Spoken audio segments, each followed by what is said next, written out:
Alright, so good day class. So today let's look into what's happening right now here in the Philippines. So this is just a supplementary lecture for this week as a break from our lectures because I think this is really important, okay, because it affects everyone uh, in this uh, in the industry of architecture.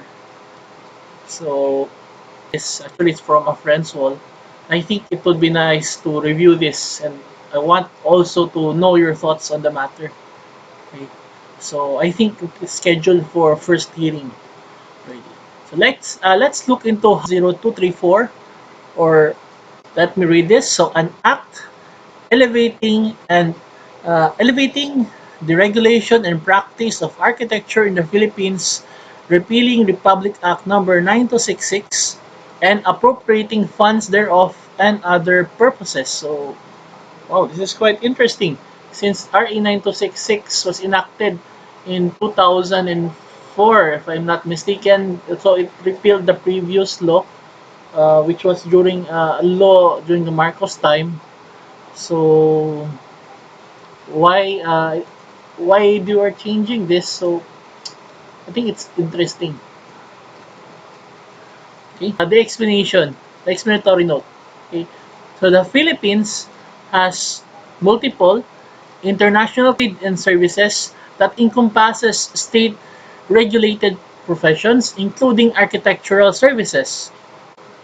These commitments include multilateral treaties such as the 1995 World Trade Organization General Agreement of Trade in Services, or the WTO-GATS, effective January 2020. So, the various ASEAN mutual recognition arrangements among 10 ASEAN states, the 2007 MRA on Architecture, and the Asia Pacific Economic Cooperation Architect Project undertaken by 21 APEC economies. So among others, in addition, bilateral agreements, Philippines Economic Cooperation Agreement, which also focuses on trade in architectural services. So, however, protectionist policies from decades past, including the subject of this repeal by reenactment, RA 9266, the Architecture Act of 2004, are in direct conflict with the treaties the Philippines has entered. The objectives of which are to stimulate economic activity, promote trade, expand exports, and improve the, so let's get to the next page. Okay, improve the citizens' purchasing power through non-discriminatory access to markets and progressive liberalization. So I guess class, this law was passed. No, this House bill was filed.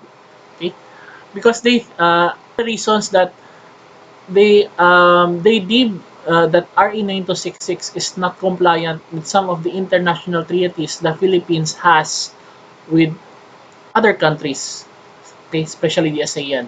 So RE 9266 is one of several professional regulations that has stymied professional advancement which would have benefited. Instead, non-responsive policies have made Filipino professionals, including architects, much less competitive on the regional and world stages.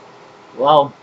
So according here, the RE 9266 has policies which makes architects less competitive.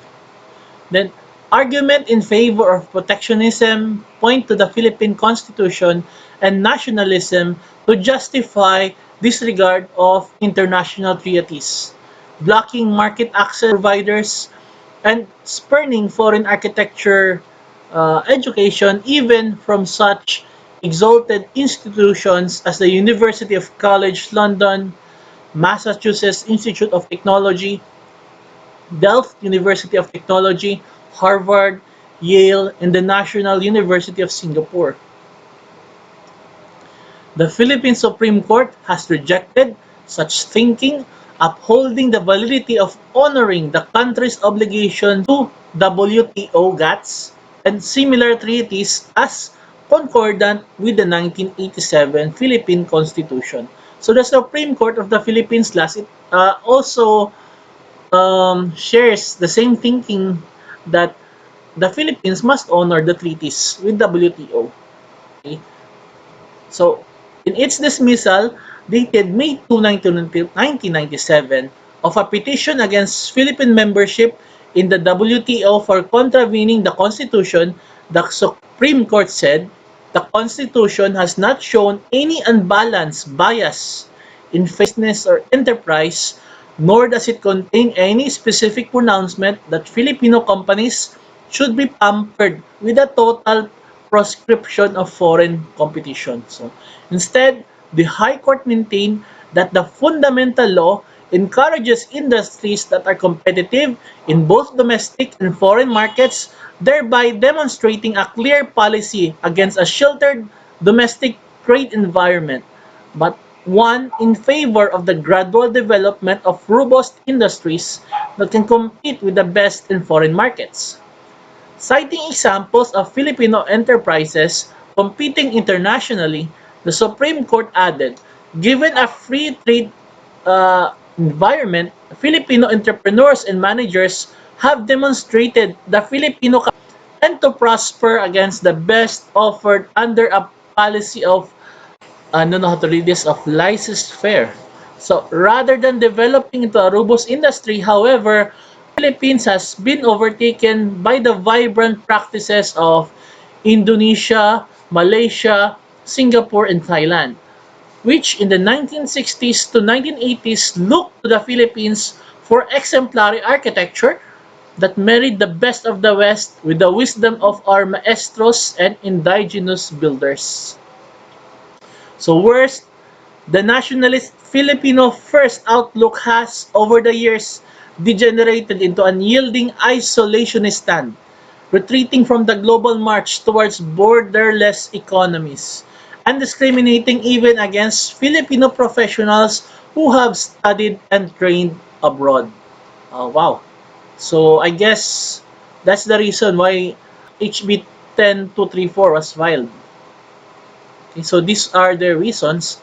So I think it also has something to do with the fact that I think there's already a movement for ASEAN integration. So when the time comes that we merge the ASEAN economies, our professionals here in the Philippines must be competitive also with those outside. Okay, so I don't know if this is going to pass, but I think it's a good law.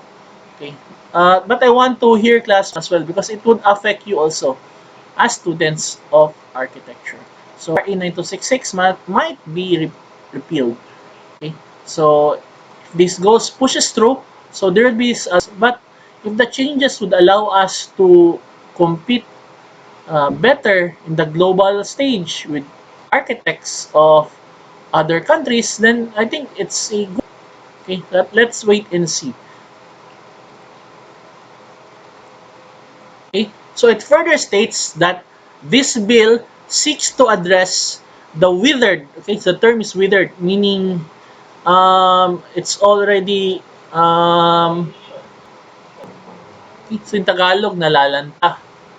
Okay, so it says here the withered competitive spirit of architecture profession and the ills of the architectural practice and regulatory manifests in the last 10 to 15 years. The regulatory laws and implementing rules of each design profession have fostered acrimonious attitudes over turf, with each discipline attempting to appropriate for themselves services necessarily proprietary to their work but are germane to the professions and non-regulated trades and occupations.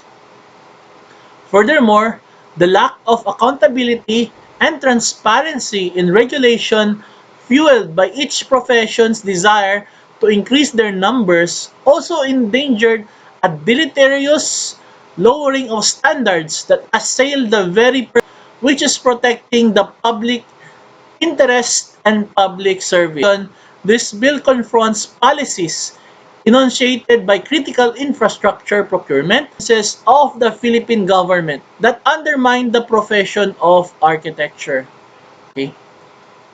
By assigning architectural work of, for, and by the national and local architects, such policies have negatively impacted the quality of our built environment and subsequently the quality of life gendered by these environs. So all these are matters the legislature must promptly address. Thus, the passage of this bill is earnestly sought. Okay? So those are very quite strong words, class. Okay, so this is really an interesting House bill, class, I think, for academic discussion, especially in professional practice. So I wonder what you are thinking right now. Because in my time, we were still students when RA 9266 was enacted. Now that you're already, I think at the same level as me, more than a decade ago, no, it's more than 15 years. So I wonder how it would affect the future practice of architecture as well. But I like what some of the things that were written, especially in looking into the architects of the international level, because we shouldn't be isolated practice of architecture. We should try to look into the different treaties, try to network with others, because as architecture, we shouldn't be isolated. Okay? We shouldn't be isolated. So it's about looking into the architecture of other countries as well to improve. So like what was stated, architecture in the 1980s, it's combining the best in the West with the wisdom here in the East. So it's really good. Okay? So can you imagine if we could change the built environment of our country one day into something that is more livable, into something that would improve the lives of the people, into something that when ordinary citizens walk around the country, they would really appreciate the built environment. Okay? As you can see, the architecture defines the mood of its citizens. So if you have good architecture and if you have a good, I think it could give citizens a hope for a better future. Okay, so let's look into the other provisions as well. Okay. So one thing, class, to look into, Section 48 of this House bill states that this act shall not be construed to prevent the practice of any other legally recognized profession and contract administration by architects. As part of design bid services by architects shall continue to enjoy the exemption under Section 14 of RA number 4566 or the Contractor's License Law of 1965. Okay? Into Section 49. Okay? Now let's look into Section 49, which is the enforcement of the Act. So it shall be the primary duty of the Commission and the Board to fully enforce the provisions of this Act. All duly constituted law enforcement agencies and officers of national, provincial, city, or municipal or any political subdivision thereof shall, upon of the Commission or the Board, render assistance in enforcing the provisions of the Act and prosecuting any person violating the provisions of the same. The Secretary of Justice or his duly designated representative shall act as legal advisor to the Commission and the Board and render legal assistance may be necessary for carrying out the provisions of this Act. Any person may bring before the Board or the officers mentioned above cases of illegal practice or violations of this Act. Any person party as such complaints about the criminal violation of this Act can also be brought directly to the local prosecutor's office for disposition. For cases of illegal practice lodged before the Board shall assist the Commission in the preliminary in filing the appropriate charges through the concerned following the law and the rules of the court. So this is quite heavy, class. So yeah, I think I like the contents of the law so far in terms of enforcement, because I think the problem of RA 9266 is the enforcement. Okay? So Section 49 is really something good also for the practice of the profession.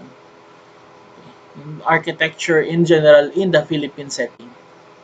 So can you just imagine, class, if um, architecture, if um, all entities in the Philippines, government or private, will follow the rules and regulations stated in this act. It's also good for the future of the country. And then hopefully when the Philippines is already a developed nation, we'll have better infrastructure because we did not forget about the importance of architecture in nation building. Okay? That being said, class, all professionals involved uh, in the design and construction of buildings are important as well. Okay? But this act is something which concerns us architects, okay? Especially since the Philippines, there are a lot of problems which were highlighted earlier. Um, that you learn something from this. So I think this is good for academic discussion, and I'd like to read your reactions as well as students and future architects as well. Okay, so I hope that you stay safe, class, and see you next meeting.